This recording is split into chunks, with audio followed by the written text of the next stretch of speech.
সুবর্ণচরে shopping করতে গিয়ে লাঞ্ছিত মা-ভাইসহ কলেজ ছাত্রী। নোয়াখালীর সুবর্ণচরে ঈদ শপিং করতে গিয়ে শাড়ি পছন্দ হয়নি বলায় কলেজ পড়ুয়া এক ছাত্রী এবং তার মা ও ভাইকে হেনস্থার অভিযোগ উঠেছে। এ ঘটনায় স্থানীয় যুবদল নেতা রবিউল হোসেন কোসি ও তার ছেলে শাকিলের বিরুদ্ধে থানায় জিডি করা হয়েছে। গত শনিবার 22 মার্চ নোয়াখালীর সুবর্ণচর উপজেলার হারিস চৌধুরী বাজারে কোসির দোকানে এ ঘটনা ঘটে। বুধবার 26 মার্চ বিকেলে সুবর্ণচর প্রেস ক্লাবে মা-ভাইকে নিয়ে সংবাদ সম্মেলন করে পরিবারের নিরাপত্তা ও অপরাধীদের শাস্তির দাবি করেন এই ছাত্রী।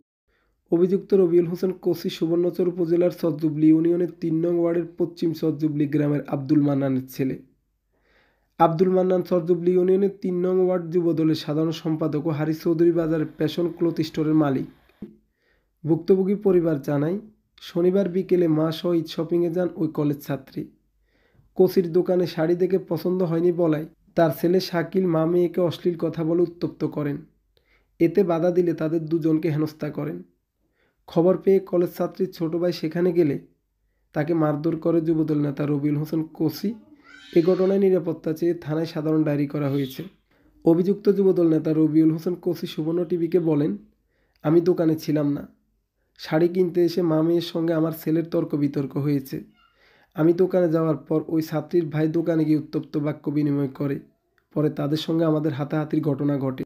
সদর থানার ভারপ্রাপ্ত কর্মকর্তা ওসি মোহাম্মদ শাহিন মিয়া সুবর্ণ টিভিকে বলেন, দোকানির পক্ষ থেকে অভিযোগ এবং ভুক্তভোগী পরিবার পক্ষ থেকে সাধারণ ডায়েরি করা হয়েছে। অভিযোগের তদন্ত এবং জিডি তদন্তের অনুমতির জন্য আদালতে পাঠানো হয়েছে। ছেলে তখন সুন্দরভাবে প্রথম জবাব দিচ্ছে যে ওনারা আমাকে আমার পছন্দ হয় নাই। সে অস্বীকার করতেছিল যে না, সে কিছু বলে নাই। এরপরে ছেলের বাবার ফোন করে, ছেলের বাবা আসে আমার ছেলের আক্রমণাত্মকভাবে মোবাইল কেড়ে নেয়। আমার মেয়ের একটা সেফটি স্টিক ছিল, ওর ব্যাংকি ব্যাগে থাকে, ও মাছ দিতে পড়ে, একা যাতায়াত করে, এই জন্য একটা সেফটি স্টিক ওর ব্যাগে